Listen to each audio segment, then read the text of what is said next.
Will and shall എങ്ങനെ നമുക്ക് ഉപയോഗിക്കാം? Will be used to talk about future things. ഭാവി കാര്യങ്ങളെക്കുറിച്ച് സംസാരിക്കാൻ നമ്മളെ സഹായിക്കുന്നത് വിൽ എന്ന ഓക്സിലറി വെർബാണ്. വിൽ എന്ന ഓക്സിലറി വെർബ് ഒരു സെൻറ്റൻസിൽ വരുമ്പോൾ ആ സെൻറ്റൻസിൻ്റെ സ്ട്രക്ചറിൽ ഉണ്ടാകുന്ന മാറ്റം നമുക്കൊന്ന് നോക്കാം.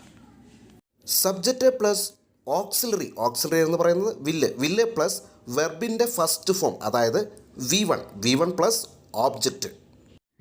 മറ്റൊരു പ്രത്യേകത എന്ന് പറയുന്നത് സബ്ജക്റ്റ് സിംഗുലർ ആണെങ്കിലും സബ്ജക്റ്റ് പ്ലൂറൽ ആണെങ്കിലും വില്ലാണ് ഉപയോഗിക്കുന്നത്. വില്ലിന് ശേഷം വരുന്ന വെർബ് എന്ന് പറയുന്നത് ബേസ് ഫോമിലായിരിക്കും, അതായത് V1-ലായിരിക്കും. ഞാൻ നാളെ അവിടെ പോകും.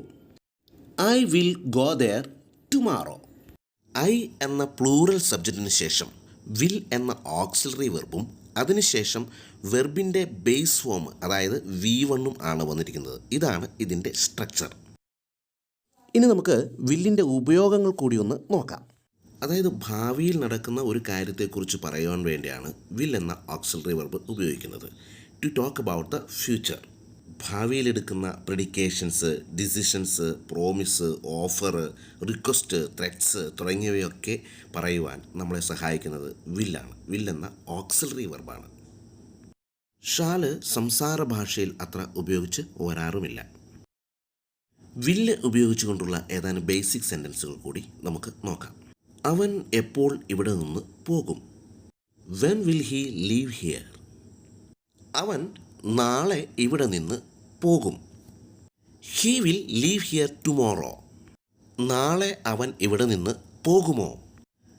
Will he leave here tomorrow? അവൻ നാളെ ഇവിടെ നിന്ന് പോകില്ലേ? Won't he leave here tomorrow?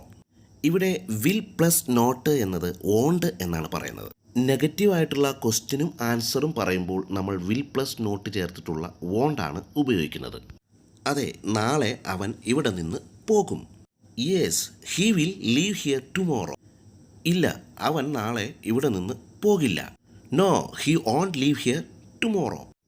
ഇത്തരത്തിലാണ് വില്ല് ഉപയോഗിച്ചുകൊണ്ടുള്ള ബേസിക് സെൻറ്റൻസുകൾ നമ്മൾ രൂപപ്പെടുത്തിയെടുക്കുന്നത്. ഇത്തരത്തിൽ ഭാവി കാര്യങ്ങൾ പറയുവാൻ വേണ്ടി നമ്മൾ ഉപയോഗിക്കുന്ന ടെൻസിനെയാണ് സിമ്പിൾ ഫ്യൂച്ചർ ടെൻസ് എന്ന് പറയുന്നത്. ഇതിൻ്റെ സ്ട്രക്ചർ എന്ന് പറയുന്നത് subject plus auxiliary plus V1, അതായത് വെർബിൻ്റെ ബേസ് ഫോം. അതുപോലെ തന്നെ സബ്ജക്റ്റ് സിംഗുലർ ആയാലും പ്ലൂറൽ ആയാലും യാതൊരുവിധ മാറ്റങ്ങളുമില്ല. അതുപോലെ ഷാൽ ഇപ്പോൾ നമ്മൾ സംസാര ഭാഷയിൽ അങ്ങനെ അധികം ഉപയോഗിക്കാറില്ല.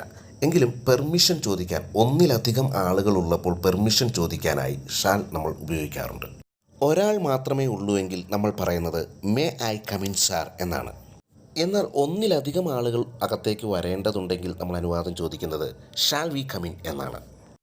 വില്ലാണ് സംസാര ഭാഷയിൽ ഇപ്പോൾ ഏറ്റവും കൂടുതൽ ഉപയോഗിക്കുന്നത്. ഷാൽ അങ്ങനെ കണ്ടുവരാറില്ല. അപ്പോൾ വീഡിയോ ഇഷ്ടമായെങ്കിൽ ലൈക്ക് ചെയ്യുക, സബ്സ്ക്രൈബ് ചെയ്യുക, അടുത്തുള്ള ബെല്ലൈക്കൺ അമർത്തുക, കൂടാതെ സപ്പോർട്ട് ചെയ്യുക. വീണ്ടും ഒരു വീഡിയോയുമായി നമുക്ക് വീണ്ടും കണ്ടുമുട്ടാം.